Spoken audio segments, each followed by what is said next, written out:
Good afternoon, and this, of course, is The Gang's All Here, Busby Berkeley's 1943 glorious musical.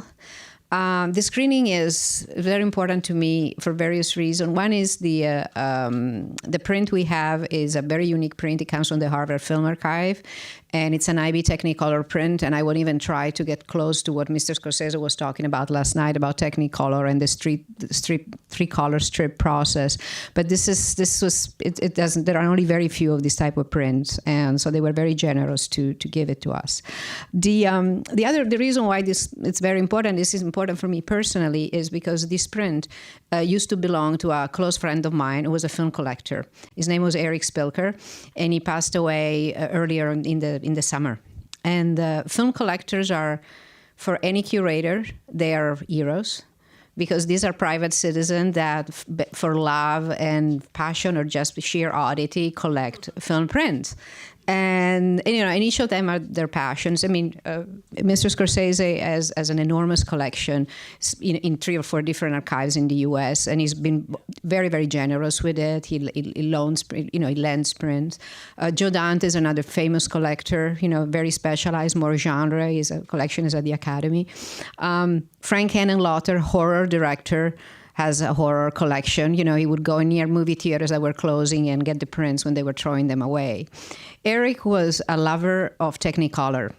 His big thing was Technicolor and musicals of the Fox musical of the 50s. And most of his collection was 16 millimeters, but he had some very famous 35 millimeter print.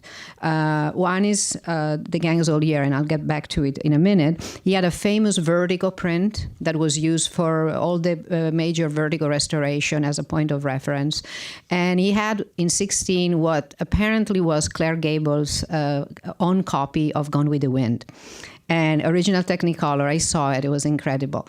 Eric was very passionate. He wrote for Variety, did a whole bunch of things. At some point, he was so enamored with this particular movie that he took it upon for distribution. So he had few prints done in the 70s and went around the country booking the film. So he was very famous for this particular movie, and which is why I'm very happy that Harvard, decided to allow us to screen it. The part of the reason is that Bruce Goldstein and I were the 2 people that convinced Harvard to buy Eric's collection when he was already late in life, and he didn't want to separate himself from the collection.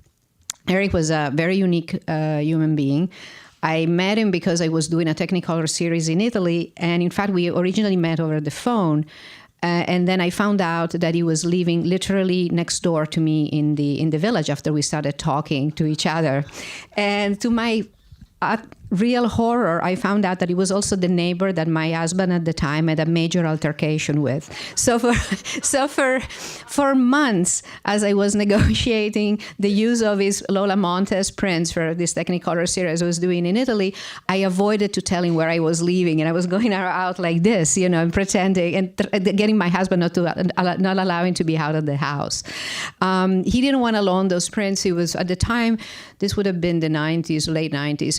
He was very protective of the prints, and he wouldn't let them travel alone. So I said, why don't you just come? This was a series I did in Rimini. And I said, why don't you just travel with your prints? They were all 16. And he said, I would not separate myself. And I said, come to Italy with the prints, which it took a little convincing because he had never left the country. So he got his passport done. I was interviewed by one of a neighbor of his that he was a close friend, to see if I was respectable enough to take care of Eric when he was traveling. And he was not old at the time. I mean, it was the 90s. So, and they convinced him, and he came to Rimini with all these prints that were mostly Lola Montez and a couple of other jungle women kind of film. It was, and then he went to Torino to the museum. He stayed with my mother with the prints, and then he went to Paris. And since then he loved the idea that his prints could be used and shared. And then I encouraged him to loan them. And he was until very late in life, he was at a regular connection with the French Cinematheque, because he had some great B movies that were very rare, and it was mostly in 60 millimeter, but they were pristine. And he had the tiniest apartment on Charles Street and in the village. And the other night I was talking to George Fedelstein from Warner Brothers, the librarian, and he said, "I can't believe you're showing a 35 of the gangs all here." And I was like, "I'm showing Eric Spilker's print." And he was like, "Eric, he was my neighbor." So everybody was, so Eric was everybody's neighbor. But he really treasured the idea that he, you know, from the village, he would ship the print, go to the post office, send it to Paris, get it back. You know, he helped them do a lot of the noir series that they did 7 or 8 years ago. It was most of Eric's print, which is why he didn't want to part with the collection, which was in 2 storage places that I helped him move so many times with my car with the prints from one to each other. And also in the tiny apartment where the projectors were constantly set up, he had prints from floor to ceiling. And we were all very worried that it would start falling on him, because his collection of prints was kind of mingling with a collection of